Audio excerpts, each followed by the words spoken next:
We were taught that the Americans would skin us alive. Instead, they offered us coffee and a hat. The first time Commander Isoroku Kijima smelled bacon and wet grass in Texas, he thought he was dead. His voice trembles as he recalls that morning in 1944. He had braced for the metallic stench of blood, the echo of gunfire, the slow humiliation of captivity. Instead, there was only the smell of smoke from a ranch campfire and the soft, impossible sound of laughter. He opened his eyes to sunlight spilling over the endless Texas plains. The war had brought him across an ocean. But this was not war. He blinked against the light, realizing the guards standing nearby weren't holding rifles. They were holding coffee mugs.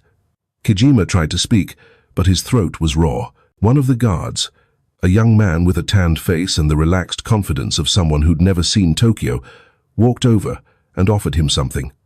A hat. "Keep the sun off," the Texan said simply, his voice a slow drawl. Kijima hesitated, glancing between the Stetson and the man's calm expression. In Japan, surrender was shameful. Mercy was weakness. But here, in this strange land of open skies and wider hearts, mercy seemed to have muscle. He took the hat. The cowboy grinned. "Welcome to Texas, Lieutenant." The moment passed in silence, broken only by the distant call of cattle. Kijima's mind reeled. He was a pilot of the Imperial Japanese Navy, trained to die, not to live among enemies. His last memory before being captured was watching the Pacific horizon burn red with the wreckage of his aircraft. And now he stood under the same sun as his captors, breathing the same air, wearing a cowboy's hat. As he walked toward the waiting truck, he noticed something strange. The guards didn't shout. They didn't bark orders. They spoke to each other the way old friends might on a long workday. Even when they looked at him at the enemy, their eyes weren't filled with hatred. Kijima had been taught that Americans were barbarians, demons who laughed while torturing prisoners. Yet these men laughed without cruelty. They looked more like farmers than soldiers.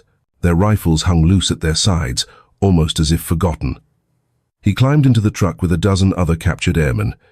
The vehicle rattled down a dirt road that stretched endlessly across the prairie.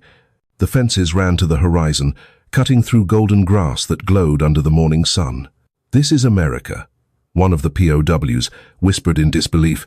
"No cities, no smoke, just freedom." Another muttered, "Freedom? We're prisoners." Kijima looked at the open landscape and said softly, "Then why does it feel like the world got bigger?" Hours later, the truck arrived, not at a prison, but at what looked like a farm. Wooden barns, corrals, and men in denim waiting by the fence. A sign read, U.S. Army Cattle Division, POW Labor Unit. The air smelled of hay and bacon fat. A ranch cook was frying breakfast on a cast-iron skillet. Kijima stepped off the truck, expecting orders to dig trenches or haul crates. Instead, a cowboy handed him gloves and pointed toward the fields.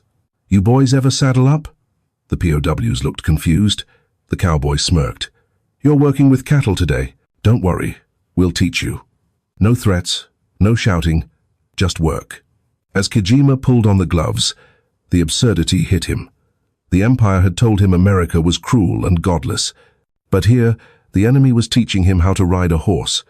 That night he wrote in his diary by flashlight, "They treat us not as beasts but as men. I do not understand it yet, but perhaps I will." The narrator's voice fades in. In 1944, over 5,000 Japanese prisoners of war were held across Texas. They came expecting chains. Instead, they found cattle, open skies, and a kind of freedom they had never known. They told us Americans would skin us alive. Those were the last words Hiroshi Kijima remembered hearing before being shipped out of the Pacific. His commander had spoken to them with absolute certainty, the same certainty that had driven thousands of Japanese soldiers to die rather than surrender. To be captured, the officer warned, is worse than death.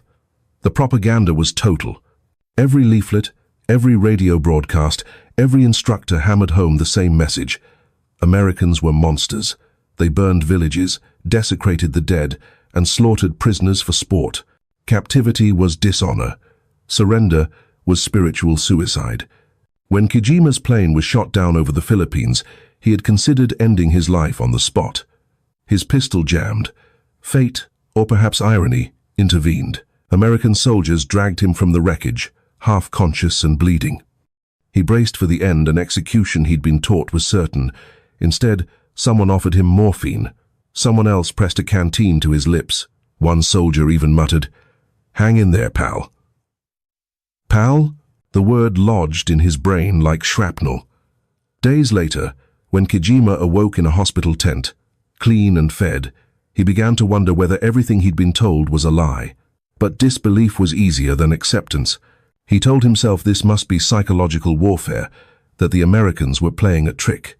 When they shipped him to the mainland aboard a Liberty ship, that paranoia deepened.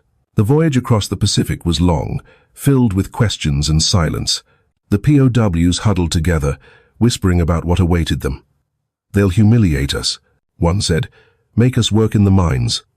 Another spat bitterly. Better to drown than be a slave." But when they arrived in San Francisco, the docks weren't lined with jeering mobs. They saw dock workers, soldiers, nurses, ordinary people, tired but unafraid. The guards didn't wear expressions of vengeance. They were efficient, calm, almost bored, Kijima noted in his journal. Their discipline is not from fear. It is natural. The train journey to Texas was surreal. As they crossed the wide American plains, Kijima pressed his forehead to the window glass.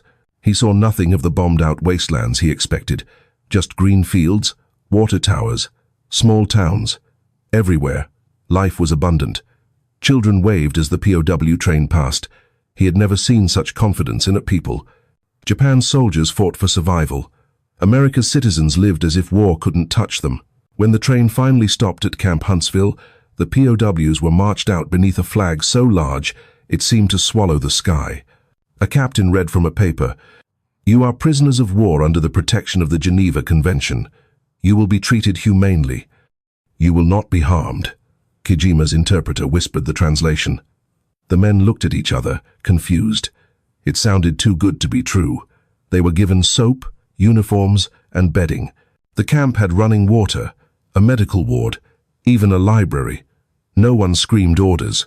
No one beat them. One evening, Kijima saw an American sergeant sitting by a fence cleaning his rifle while listening to a small radio. A swing song played softly, something cheerful, utterly out of place in wartime. Kijima couldn't help but listen. The sergeant looked up and said, "You like music?" Kijima hesitated. "In Japan," he answered carefully. "We listen to marches." The sergeant grinned. "Then you're going to love Texas." For the first time since his capture, Kijima felt something strange. Curiosity, not fear. He realized that these Americans didn't see themselves as gods or devils. They were just men who believed mercy didn't weaken them. It defined them. That night, he wrote in his diary, "They do not conquer through cruelty. They conquer through confidence." By 1944, the United States had built the largest prisoner of war network in modern history. Across the American South and Midwest, over 400 camps housed nearly 500,000 Axis prisoners, Germans, Italians, and a few thousand Japanese. Texas alone held more than 70,000 men spread across the plains, far from coastal cities or military secrets. The system was vast, disciplined, and astonishingly humane. Camp commanders operated under the Geneva Convention's full letter. Each prisoner received medical care, clothing, and 3 meals a day. Conditions that astonished men like Commander Isoroku Kijima, who had imagined America as a land of vengeance. The Texas facilities weren't fortresses of steel and stone. They were orderly grids of wooden barracks, surrounded by barbed wire and mesquite trees. The heat was brutal, but the freedom inside the fences felt strange. Every camp had structure and purpose. POWs rose at dawn, saluted their officers, and ate breakfast prepared by army cooks. Work assignments rotated: agriculture, maintenance, carpentry. They could earn small wages, spend them in a camp canteen, or save them for repatriation. Some men painted, others studied English. The Americans didn't seek to punish. They sought to occupy idle minds. What surprised Kijima most was how little fear the guards displayed. Most were young Texans and Midwestern farm boys, confident, easygoing, and unthreatened. Their orders were simple: treat the prisoners as soldiers, not criminals. There were rules, yes, but few insults. The Americans didn't have to shout to command respect. Their calm authority came from certainty, not rage. The government saw value in these camps beyond containment. America's war economy needed labor, with millions of men fighting overseas. Farms and factories faced critical shortages. Under the War Manpower Commission, the Army authorized POWs to work for civilian contractors, especially in agriculture. In Texas, that meant ranches, cotton fields, and cattle drives. The arrangement benefited everyone. The ranchers got reliable labor. The Army reduced the cost of feeding idle prisoners, and the POWs earned privileges that made captivity bearable. In 1944 alone, POWs across Texas produced millions of pounds of crops and beef for the war effort, an ironic twist in which former enemies kept Allied soldiers fed. Kijima and his group were selected for one such program near San Angelo. The Japanese prisoners were a curiosity. Most locals had only seen depictions of them in propaganda posters. Some ranchers hesitated at first, but the Army guaranteed security and discipline. The cowboys who worked alongside them soon realized that these men, though foreign, were just as human, just as weary of the endless war. In official records, Camp Borden's work program logged over 20,000 labor hours in its first 3 months. Incidents of escape or defiance were almost non-existent. For men like Kijima, labor under the open sky felt strangely like freedom. The Americans trusted them with tools, with animals, even with the land itself. At night, the POWs sat in barracks, built from pine planks, listening to crickets outside instead of gunfire. Some drew sketches of cattle and sunsets to send home through Red Cross mail. Kijima found himself writing less about fear and more about curiosity. He began to record small details, the way the cowboys spoke in long, slow vowels, the way the ranch dogs guarded them without hostility, and the way no one seemed to doubt tomorrow. To Kijima, that was America's quiet power, this unshakable faith that life would continue even in war. In a country where even prisoners could find purpose, defeat began to look less like humiliation and more like a strange kind of awakening. When Commander Isoroku Kijima first saw Camp Borden, he expected barbed wire, barking guards, and the cold weight of humiliation. Instead, he saw dust, sunlight, and an American flag flapping lazily over a field of mesquite and wildflowers. The compound stretched across the Texas prairie, simple wooden barracks, mess halls, a chapel, and even a small baseball diamond. The fences were high, but the horizon seemed higher. As the trucks rolled to a stop, a sergeant waved them out. "Form 2 lines," he called, his tone calm but firm. The prisoners obeyed. Kijima noticed something strange. The guards' rifles were slung casually, not aimed. No one shouted. There were no snarling dogs or threats. The Americans worked efficiently, recording names, issuing numbers, handing out fresh uniforms stamped PW. Each man was given a bar of soap, a towel, and a tin cup. Small objects, but clean, practical, and new. Inside the barracks, sunlight filtered through open windows. The air smelled faintly of pine, not sweat or decay. Rows of bunks stood neatly with folded blankets. A water spigot provided clean drinking water, a luxury unimaginable in most Pacific outposts.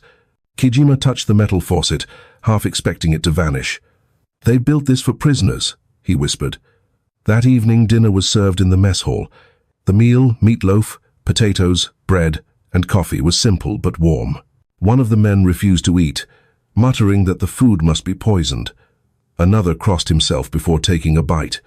But when Kijima tasted the coffee, bitter and rich, he felt something snap inside him. For the first time in years, he was eating without fear. The guards stood nearby, talking quietly among themselves. One laughed about a baseball game in Houston. Another teased a friend about his slow drawl. To Kijima, it felt unreal. The men who had shot down his comrades only months earlier now chatted like neighbors on a Sunday morning. After dinner, the prisoners were escorted to the yard for orientation. A lieutenant explained the camp rules. No violence, no escape attempts, respect for property, and everyone would be treated according to the Geneva Convention. "You work, you eat, you rest," he said. "You cause trouble, you lose privileges, but no one here is interested in cruelty. Understood?" The POWs nodded, uncertain. Kijima studied the officer's face. There was authority, but no hatred. The man ended with something even stranger. You help us, we'll help you. That's how America works. Later, as the sun dipped below the horizon, Kijima stood outside the barracks, staring at the vast Texas sky. It was unlike anything he'd ever seen. Orange fading into violet, stars beginning to burn through the twilight. In Japan, skies were crowded with smoke and fear.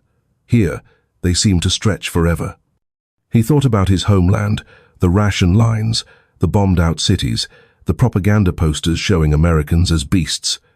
Yet these beasts offered food, shelter, and dignity to their enemies. Kijima felt a strange mix of shame and admiration. He wondered if this was what real power looked like. Not domination, but restraint.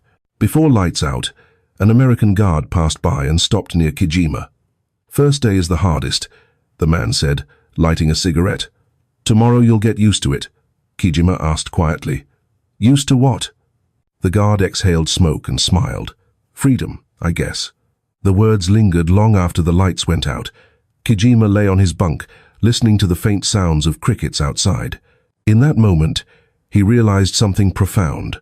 Captivity in America didn't feel like punishment. It felt like an invitation to understand something far larger than war. He wrote in his diary that night, "If this is defeat, it is the strangest kind I've ever known." A week after settling into Camp Borden, Kijima's group received unexpected orders. They would be transferred outside the wire for agricultural duty. The guards explained little, only that the work was voluntary and supervised. Some prisoners were suspicious, imagining hard labor in the scorching Texas sun. Others, starved for any sense of purpose, signed up immediately. Kijima volunteered without hesitation. At dawn, army trucks carried them across rolling fields and open plains. The landscape was a revelation. Endless stretches of grass and cattle under a sky so wide, it made every man feel small. When they stopped at a sprawling ranch north of San Angelo, Kijima saw men in wide-brimmed hats waiting by a corral. They weren't soldiers, they were cowboys. The ranch owner, a leathery man named Henry Collins, stepped forward, shaking hands with the army lieutenant. "These the fellas?" he asked, glancing over the group. The lieutenant nodded. Collins studied the Japanese prisoners for a long moment, then said, "All right then, boys. We got fences to mend and cattle to feed. You work hard, you'll eat well. You slack off, you'll still eat, but I'll be disappointed. Let's keep it simple." The tone wasn't cruel, just straightforward. It reminded Kijima of his old flight instructor, stern, but fair. The cowboys demonstrated how to handle feed bags, patch wire, and move herds without startling them. The POWs watched carefully, mimicking each motion with precision. Years of military discipline made them efficient learners. By noon, sweat soaked their uniforms. But when Collins brought out a cooler filled with water and tin cups, no one refused. He poured for each man himself. "Don't let the sun fool you," he said, grinning. "Texas will cook you slow if you're not careful." Kijima drank deeply. The water was cool, shockingly clean, tasting faintly of minerals and earth. It struck him that this American, this supposed enemy, had just served him like a guest. Over the next weeks, the rhythm became familiar. Sunrise work, midday rest, evening meals under the open sky. The guards were present but relaxed, rifles slung behind their backs. The cowboys treated the POWs with a kind of cautious respect, judging them not by nationality, but by effort. When one man broke a plow blade, the ranch foreman didn't yell. He simply sighed and said, "Guess you'll learn to fix it then." Something began to shift inside the prisoners. Work that had once been forced now became voluntary. Some started humming Japanese songs while stacking hay. Others learned a few English phrases. "Water," "Good job," "Thank you." The cowboys laughed at their accents, but it was never mocking. The barriers that war had built began to crumble under the Texas sun. One evening, as the men rested near the fence line, Collins approached Kijima. "You flew planes, right?" he asked. Kijima nodded. Collins looked toward the horizon. "My son's over in France, flies for the Army Air Corps. Maybe one day you two would have met up there trying to shoot each other down," Kijima said softly. "Perhaps," Collins chuckled. "Well, I like this version better. Cheaper on the planes." They both laughed quietly. For Kijima, that moment was more powerful than any sermon or speech. Here was an enemy's father, sharing humor instead of hatred. When the workday ended, Collins clapped his hands. Supper time. Let's eat before the coyotes get bold. The cowboys shared food from their mess table, beans, cornbread, and bacon. The prisoners hesitated, but the guards nodded approval. Kijima took a strip of bacon, its salty aroma filling his nose. He chewed slowly, his eyes stinging with unexpected emotion. That night, under a dome of stars, Kijima wrote in his journal, "They call us prisoners, but I think we are students. This land, these people, they are teaching us the meaning of strength without cruelty." Back at Camp Borden, word spread quickly about the ranch detail. The Japanese prisoners returned leaner, tanned, and oddly changed.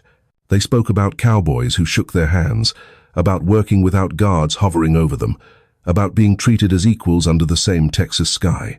For men raised on the code of Bushido, where mercy was weakness and surrender dishonor, it didn't add up. The math of war had broken. Kijima began to see the pattern. In Japan, every equation was one of control, command, and obedience, loyalty, and punishment. In America, the system ran on trust, on the invisible strength of assuming that others would do what was right when given the chance. It was the same logic that allowed the Americans to hand prisoners tools, to let them roam open fields, to build an empire of production powered by ordinary men and women who were never threatened, only believed in. The efficiency of American abundance wasn't luck. It was trust industrialized. Every soldier, every worker, every ranch hand was part of a machine that didn't need constant supervision. That freedom created an output no tyranny could match. Kijima observed it everywhere. The guards didn't count every spoon or monitor every conversation. They trusted systems, not individuals. The meals arrived on time. The mail was sorted without delay.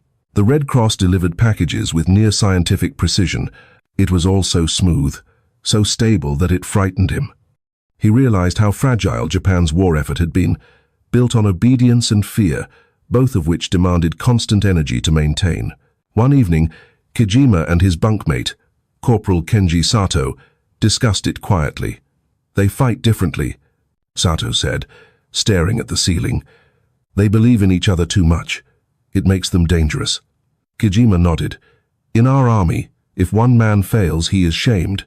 In theirs, if one man fails, another helps him. It is not shame. They call it teamwork." Sato frowned. "And we called them soft." Kijima smiled faintly. "Soft things bend, hard things break."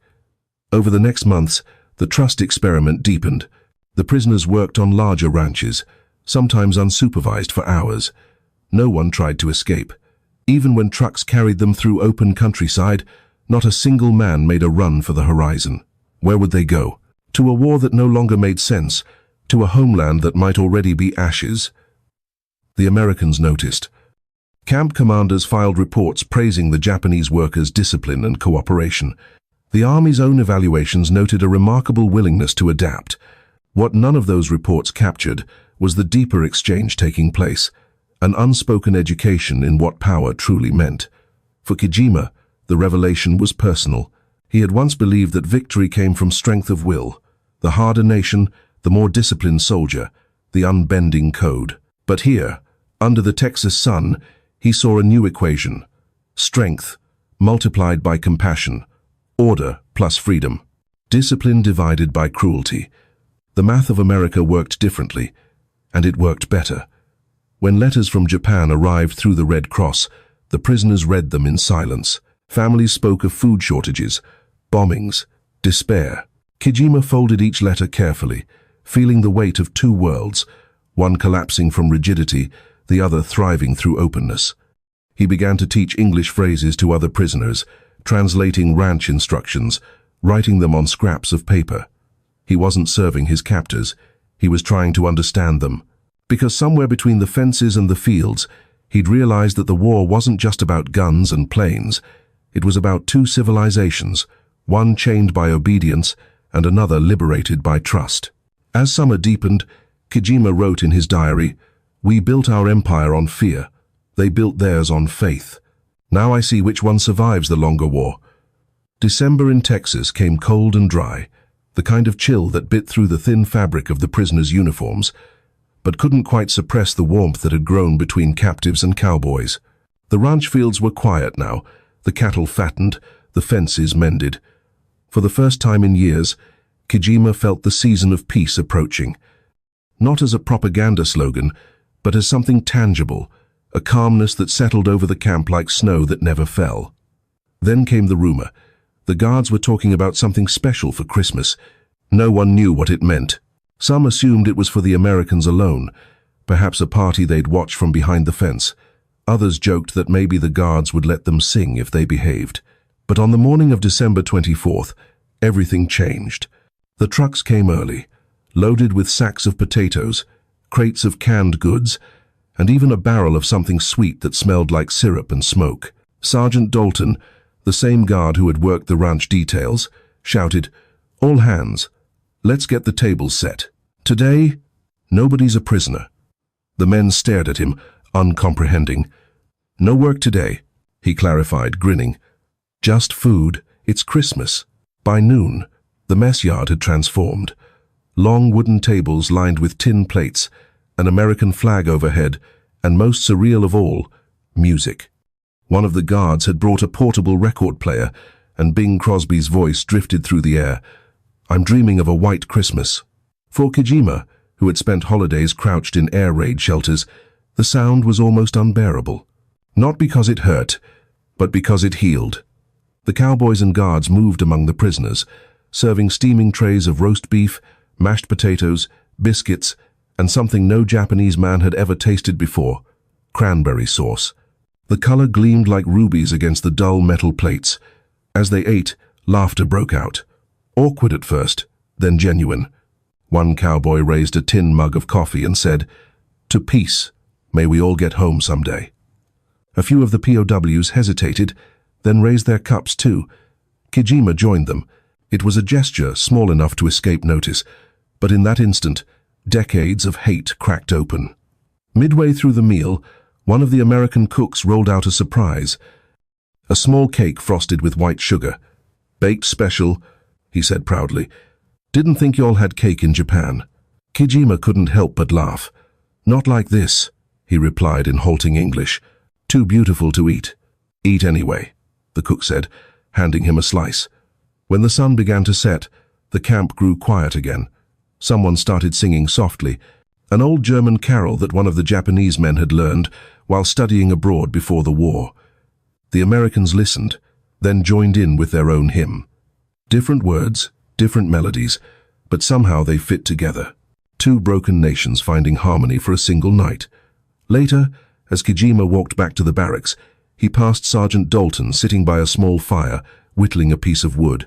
The Texan looked up. "Never thought I'd share Christmas dinner with a Japanese pilot," he said.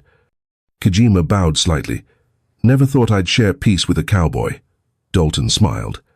"Guess the world's full of surprises." That night, lying in his bunk, Kijima wrote his longest diary entry yet. "They fed us not to show power, but to show peace. They celebrate even in war. Maybe that's how they win. Not just on the battlefield, but in the soul." He looked at his hands, calloused from work, but steadied now by something else.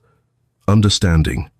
The war had taken his comrades, his aircraft, his pride, but in a Texas camp over coffee and song, it had given him back his humanity. Spring came to Texas like a slow miracle.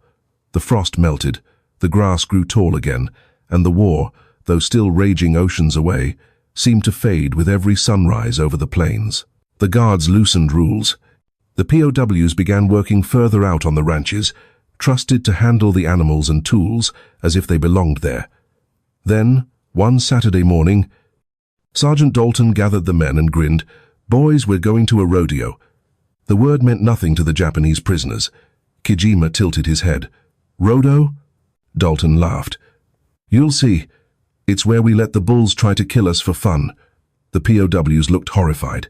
"Don't worry," Dalton added. "We don't usually die." They were trucked to a local fairground, a broad dirt arena surrounded by bleachers. Cowboys in checkered shirts and boots were tightening saddles and stretching ropes. The air smelled of dust, hay, and excitement. A brass band played somewhere near the entrance.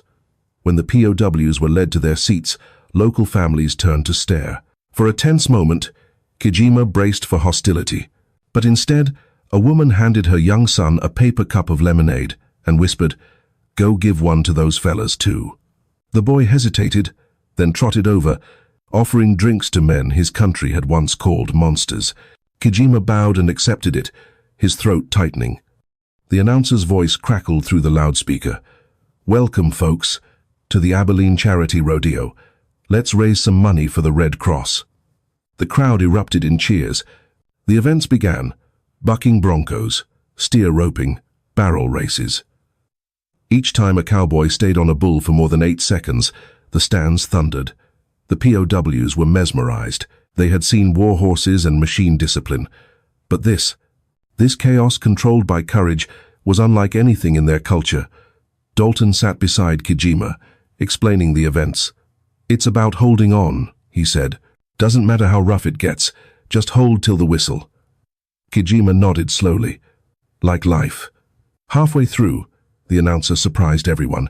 "Next, the charity ride. Volunteers welcome." Dalton turned to the prisoners. "Any of you brave enough?" he teased. The men laughed nervously, shaking their heads. But one, a wiry mechanic named Corporal Kenji Sato, raised his hand. "I ride," he said in broken English. The crowd murmured. The announcer grinned. "Ladies and gentlemen, our next rider is a Japanese prisoner of war." The arena went dead silent. Sato stepped forward, small against the massive brown horse snorting beneath him. Dalton adjusted the stirrups, whispering, "Hold tight, buddy." When the gate opened, chaos exploded. The horse bucked, twisting violently. Sato clung on, teeth gritted, face contorted, but he didn't fall. 8 seconds passed, then 10. When the whistle blew, the crowd erupted. The cheers were not polite. They were thunderous. American flags waved. Hats flew into the air. Sato staggered off, shaking, stunned by the applause. A little girl ran down from the stands, handing him a ribbon. "You're brave," she said. He bowed deeply, eyes shining with tears. Dalton clapped him on the back. "Guess that makes you a cowboy now." That night, back in camp, the prisoners couldn't stop talking. For the first time since the war began, they'd been celebrated not as soldiers, but as men. The humiliation of defeat was replaced briefly, powerfully, by the respect of equals. Kijima wrote in his diary, "They cheer courage even in their enemy. They fight with honor, but their honor is joy, not death. We built our pride on silence. They build theirs on laughter.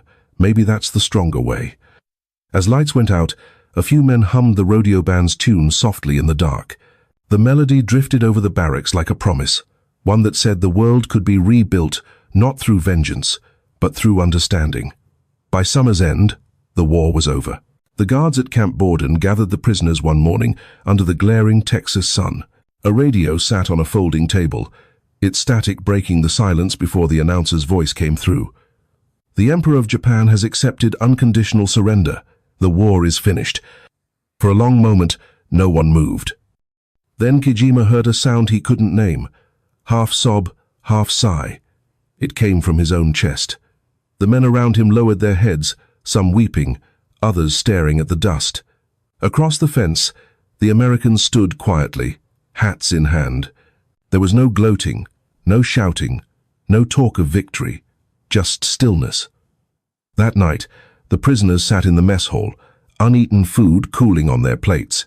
Kijima stared at the coffee before him, the same bitter, dark drink he had once refused to touch. Now it tasted like reality. Sergeant Dalton entered with 2 officers carrying a small wooden box. "Gentlemen," he said softly, "for you to take home." Inside were photographs, snapshots taken during the months of ranch work, prisoners on horseback, men laughing at the rodeo, Kijima helping a cowboy fix a fence. Each image was stamped, Camp Borden, Texas, 1945. "Why?" Kijima asked in halting English. "Why you give us this?" Dalton shrugged. "Because one day when you go home, people will ask what America was like, and I'd rather you tell them the truth." That night, Kijima couldn't sleep. The camp was silent. except for the soft clanging of a distant gate. He opened his diary and wrote his final entry. They defeated us without hate. They destroyed our weapons, but rebuilt our souls. Their victory was not just of arms, but of hearts. He thought of the rodeo cheers, the Christmas meal, the trust of the open range. None of it had been strategy, and yet it had achieved what no bullet could. It had rewritten the enemy's mind. When morning came, trucks lined up to transport the men to the port of Galveston for repatriation. The guards shook hands with each departing prisoner. When Kijima's turn came, Dalton handed him something wrapped in cloth. "For luck," he said. Kijima unwrapped it. A small silver horseshoe pendant tied to a leather string. He didn't know what to say. "I will keep," he whispered. As the truck rolled away, he looked back at the camp, its white fences, the barracks, the dust trails curling like smoke behind the tires. He realized that this place meant to confine him had instead freed him from everything he thought he knew about strength. Years later, when interviewed for a Japanese newspaper, Kijima told his stories. "They taught us that mercy is not weakness," he said. "They showed us that a nation can be powerful without cruelty, proud without hatred. We believed that fear made soldiers brave. We were wrong. Kindness did." Historians would later call America's prisoner of war system the Quiet Front, a campaign of civility that dismantled the ideology of its enemies more effectively than any weapon.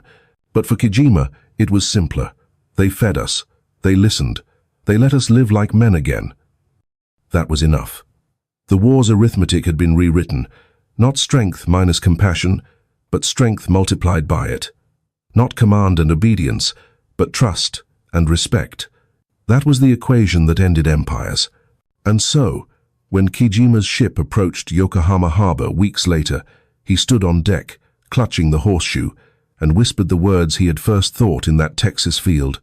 "We lost not to their guns, but to their grace." As the story of Japan's prisoners faded into the archives, the lessons they carried home endured. Men like Commander Kijima returned to a shattered empire with something their nation had never taught them.